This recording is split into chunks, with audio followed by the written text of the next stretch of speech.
ఏమే పద్మా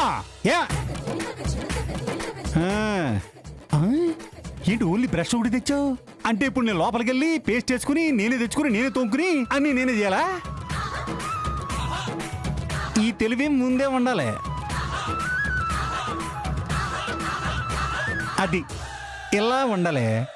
ఇలా ఉన్నావు అనుకో, అది నీకు మంచిది, నాకు మంచిది, నీ ఒంటికి ఇంకా మంచిది. అర్థమైందా? అది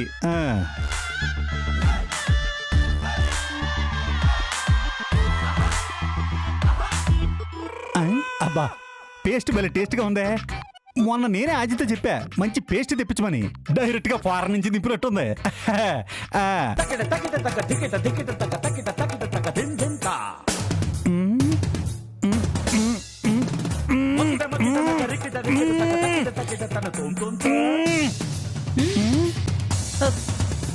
మంచి పని చేయమని చెప్పారు కదా, అందుకే ఇలా చేశాను.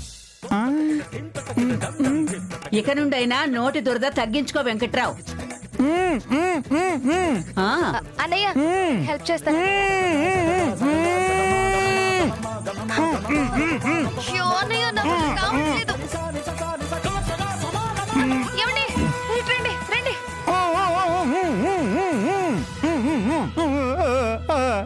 ఏంటి బావా, నీకు పళ్ళు తోముకోవడానికి కూడా ఒళ్ళు బరువేనా? దానికి నా పిల్లని సాయం కావాల్సి వచ్చిందా?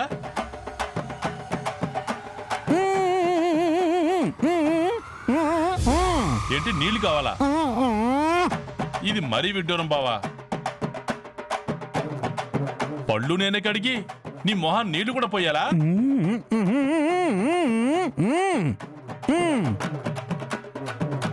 ఓహో, ఈ మధ్య మాటలు కూడా పొదుపు చేస్తున్నావు అన్నమాట. నువ్వు నాకు నచ్చలేదు బావా, ఉంటాను.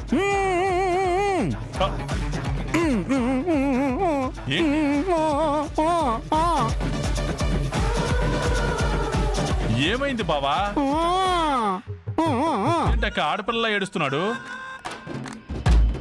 నోట్లో బ్రష్ ఇరుక్కుపోయిందండి. పాపం ఎలా మాట్లాడతారు? ఏంటి బావ ఇది? పాపం టైం టు టైం తినే నోరు అది. ఇది అలాకైపోతే ఎలా బావా? ఉండు నేను తీస్తాను.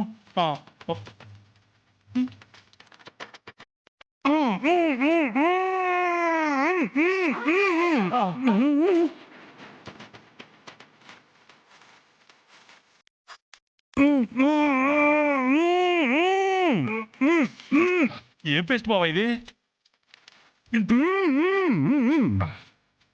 ఏంటక్క నువ్వేం మాట్లాడవు?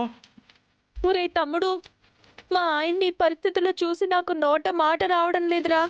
నువ్వే ఏదో ఒకటి చేయరా. ఉండు బావా, ఏమనుకోకే.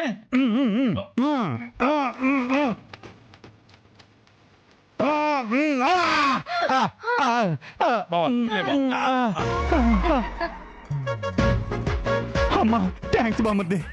పొలంలో నాట్లేసినప్పుడు కూడా ఇంత కష్టపడలేదు బావా. జాగ్రత్త. Bye bye. అమ్ము ఇదిగో వెంకట్రావు, అడ్డమైన వాగుడు వాగితే ఇలాగే ఉంటుంది. పాదవే పార్వతి. అలాగే అత్తయ్య.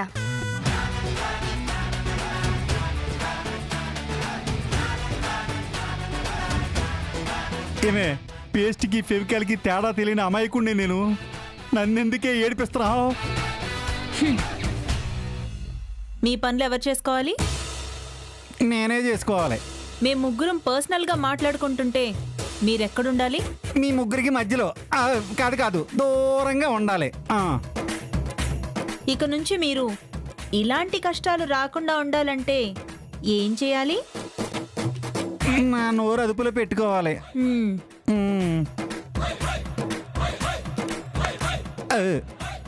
ఏదో తగ్గిందే. గుర్తొచ్చింది, వినయం. వెళ్ళు. అది అలా ఉండండి. ఎలాగైనా బాబోయ్.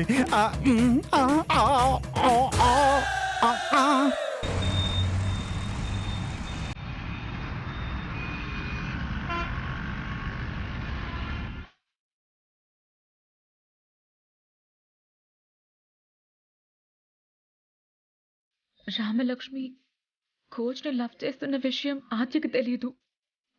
నేను చెప్పి బుక్ అవడం ఎందుకు?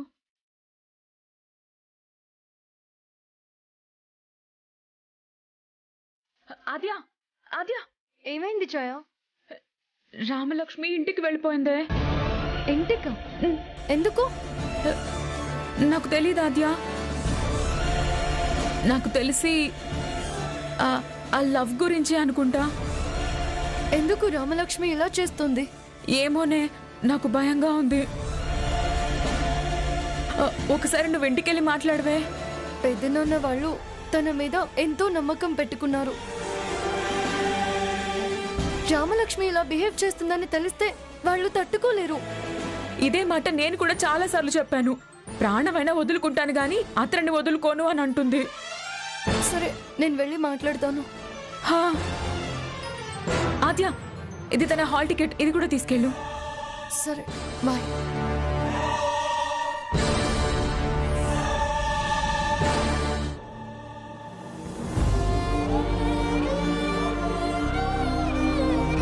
రామలక్ష్మి, నీకేమైనా పిచ్చా? ఒకప్పుడు ఈ చదువు గురించి కదా బాధపడ్డావు. హాకీ నా ప్రాణం అన్నావు. ఇప్పుడు అవి రెండు దగ్గర అయ్యేసరికి నీకు వాటి మీద ఇంట్రెస్ట్ పోయిందా?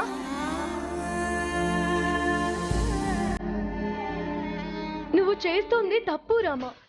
కాలేజ్కి పంపించము అంటే వారం రోజులు భోజనం మానేసినా నువ్వేనా ఇలా చేస్తుంది?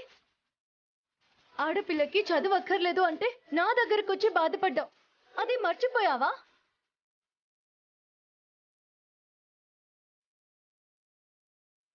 నువ్వు అమాయకంగా ఉన్నప్పుడే చాలా బాగుండేది రామా.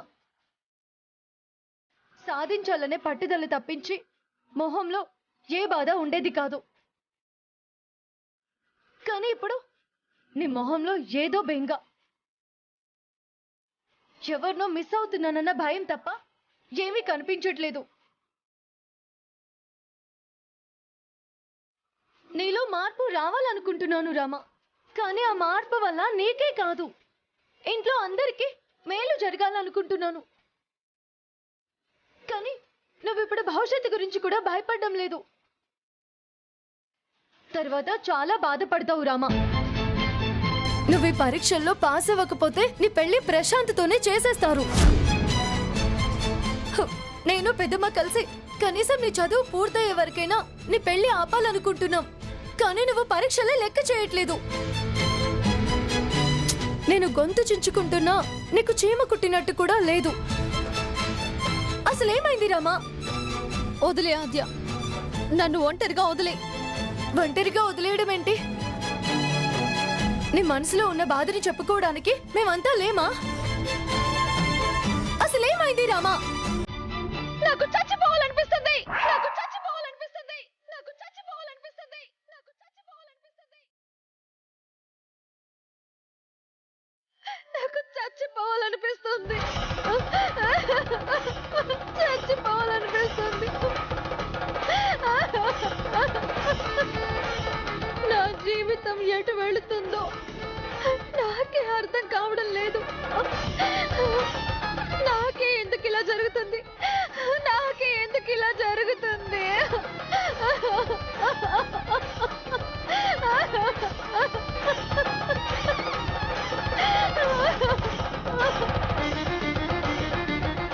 ఇంత బాధలో ఉన్నావంటే నీ మనసులో ఏదో అలజడి ఉంది. దానికి కారణం చదువు ఆటో కాదు,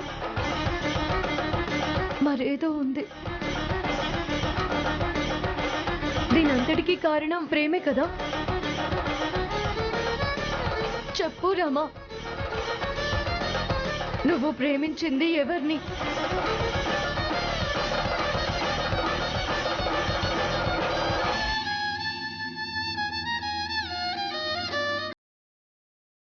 శౌర్య సార్ని.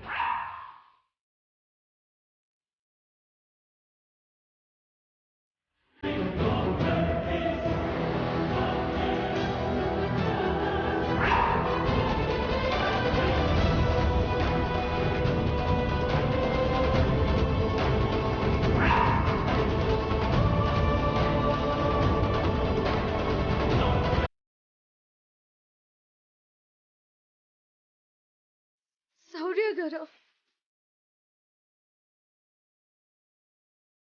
అవునాద్య, నువ్వన్నట్టే ఇంతకు ముందు నా జీవితంలో చదువు ఆట ఈ రెండే ఉండేవి. ఆయన మంచితనమో ఆట నేర్పుతున్నప్పుడు ఆయన నాపై చూపించిన శ్రద్ధో తెలియదు, కానీ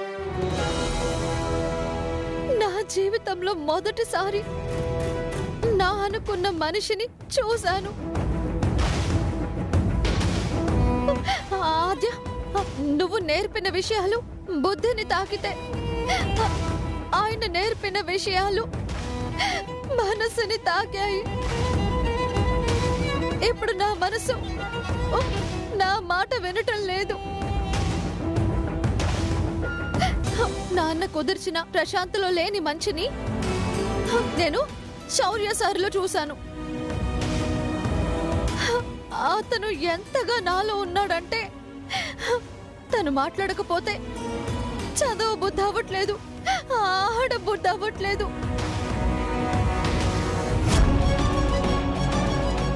ఏం చేసినా ఏం చూసినా తనే అనిపిస్తుంది.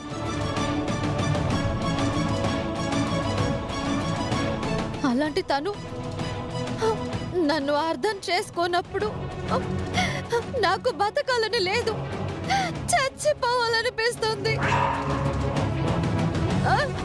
చచ్చిపోవాలనిపిస్తుంది.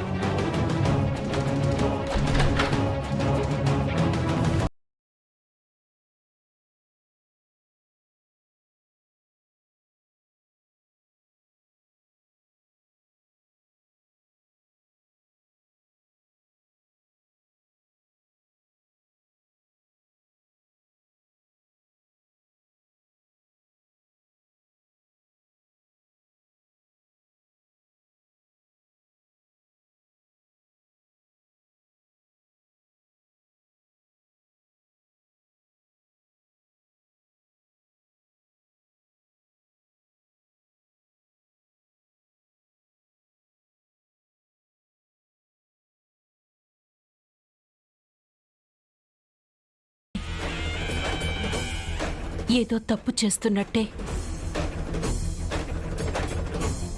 చెప్పమ్మా, ఏం జరిగింది? అదేం లేదు పెద్దమ్మ. నేను లేకపోతే తను లేను అంటుంది. నేను దూరం వెళ్ళిపోతే తను చచ్చిపోతానంటుంది. అయ్యో పిచ్చిదానా, తనెక్కడికి వెళ్తుంది? సీను బావనే కదా పెళ్లి చేసుకుంటుంది. తనిక్కడే ఉంటుంది. నువ్వు ఇలాంటి పిచ్చి పిచ్చి ఆలోచనలు చెయ్యకు. పెద్దమ్మా, మా ఇద్దరికి హాల్ టికెట్స్ వచ్చాయి. మేమిద్దరం బాగా పరీక్షలు రాసి పాస్ అవ్వాలని మమ్మల్ని దీవించు.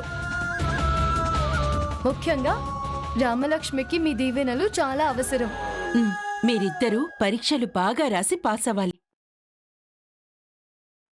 ఈ ఇంట్లో అందర్నీ ఒప్పించి కాలేజీకి పంపించినందుకు నేను సరైన పని చేశానని అందరూ అనుకోవాలి. తప్పకుండా చేస్తాను పెద్దమ్మా. ఆ హాల్ టికెట్లివ్వు. ఈ హాల్ టికెట్లని దేవుడి పటాల దగ్గర పెట్టి పూజ చేస్తాను. మీరు రాసే పరీక్షలో ఆ దేవుడి ఆశీస్సులు కూడా ఉంటాయి. జానకి, కాఫీ ఇవ్వు. రామా, నువ్వు వెళ్ళి పూజకి సిద్ధం చెయ్యి. నేను మీ నాన్నకి కాఫీ ఇచ్చేస్తాను.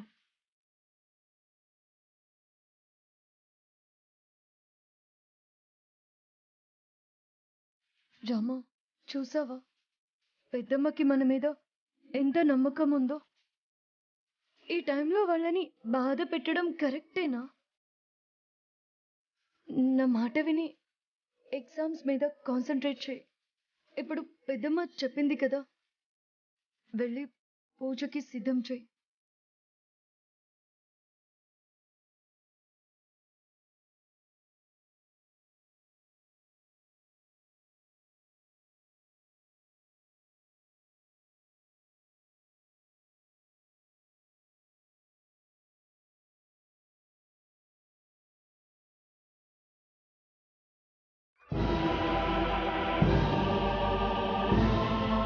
వదినా ఏం చేస్తున్నావు? ఎంతో మంది మంచి కోడలు రావాలని ఎన్నో వ్రతాలు నోములు చేస్తారు. నా కర్మేంటో ఇలాంటి ప్లాన్లన్నీ వేసి నా కోడలు అనుకున్నదాన్ని పంపించేస్తున్నాను. అదేంటోదినా, ఇలా కళ్ళల్లో కారం కొట్టేస్తేనే ఇల్లొదిలి వెళ్ళిపోతుందా? ఇలాంటివి 10 చేస్తే అప్పుడు వెళ్ళిపోతుంది. ఓహో, హ్మ్, అవును. ఇంతకీ కళ్ళల్లో కారం ఎలా పడుతుంది? ఏముంది పార్వతి, ఇదిగో ఇక్కడ ఇలా కూర్చోపెడతా. నేనెళ్ళి జరుగు ఇలా వెళ్ళి ఇక్కడ ఫ్యాన్ వేస్తాను. దానికి అప్పుడు ఈ కారం కళ్ళలో పడుతుంది. అప్పుడు అది అయ్యో పెద్దనానా, అమ్మో పెద్దనానా, అయ్యో పెద్దనానా అని అరుస్తుంది. అంతే. బాగుంది వదినా. అవును, మన ఇంట్లో ఎవరికైనా తెలిస్తే గొడవలు అయిపోతాయి కదా. అబ్బా ఏం గొడవ కాదు పార్వతి, నేను చూసుకుంటాను కదా. అన్నయ్య దానికి పనులు నేర్పించమన్నాడు కదా. ఇలా ఏదో ఒక పని చెప్పడం, దాన్ని ఇరికించడం, దాన్ని బొక్క బోర్లా పడేలా చేసి ఆఖరికి దాన్ని ఆస్ట్రేలియా పంపించడం, ఇదే మన ప్లాన్. సరే వదినా, నువ్వంత కాన్ఫిడెంట్ గా ఉన్నప్పుడు నేనెందుకు కాదంటాను? నన్నేమైనా హెల్ప్ చేయమంటావా? పార్వతి, ఇప్పుడు నీ అవసరం నాకు లేదు. దాన్ని పరిగెత్తించడానికి పద్మావతి చాలు. నువ్వలా పక్క నిలబడి చాలు. అసలే దాని అరుపులకి నువ్వు భయపడేలా ఉన్నావు. కొంచెం గుండె నిబ్బరం చేసుకుని దూరంగా నిలబడు. ఎందుకైనా మంచిది ఓ గ్లాస్ మంచినీళ్ళు కూడా తెచ్చుకో. వెళ్ళు.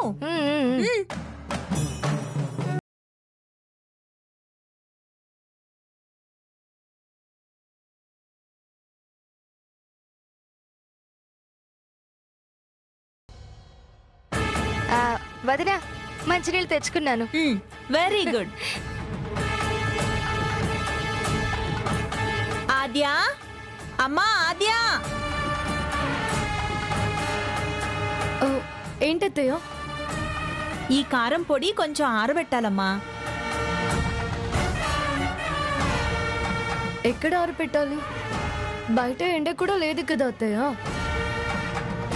అంత దూరం ఎందుకులేమ్మా, అసలే ఎండలో నువ్వు ఉండలేవు. నా కోడలు ఎండకి కందిపోవడం నాకు అస్సలు నచ్చదు. మరి ఏం చేయాలత్తయ్య? నేను చెప్తాను కదా. చూడు, ఇలా కూర్చుని నీ కుడి చేత్తోటి కారంలో చెయ్యి పెట్టి ఇలా ఇలా ఇలా అనాలన్నమాట. అదే ఆరిపోతుంది. అంతే. ఓ, ఇలా ఆరబెట్టాలా? దానికోసం ఎందుకత్తయ్య అంత కష్టపడ్డాం? ఆ ఫ్యాన్ వేస్తే పోలా? ఎంత పని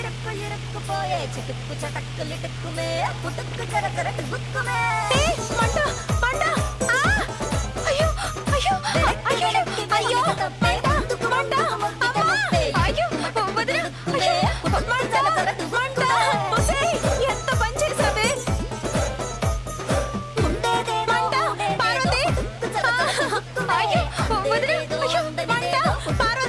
పార్వతి, ఎక్కడ చచ్చావే? మంట, ముందు ఫ్యాన్ ఆపు. మంట, పార్వతి. అమ్మా, నీళ్ళు తీసుకురా. మంట, మంట, మంట, మంట. పార్వతి, నీళ్ళు తీసుకురా. నీళ్ళు తీసుకురా, ముందు ఫ్యాన్ ఆపు. అమ్మా, ఒక నిమిషం. అమ్మా, అయ్యో నా కళ్ళు మంట. నీళ్ళు పార్వతి. నేను తాగేసాను వదినా. పార్వతి, నీళ్ళు తీసుకురా.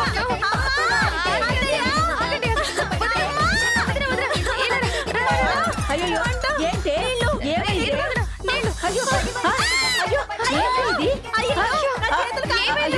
వేడి నీళ్ళ ఇవి? అయ్యో వేడి నీళ్ళ చేయబెట్టి చెప్పాలమ్మా. అడగలేదు కదా పద్మా.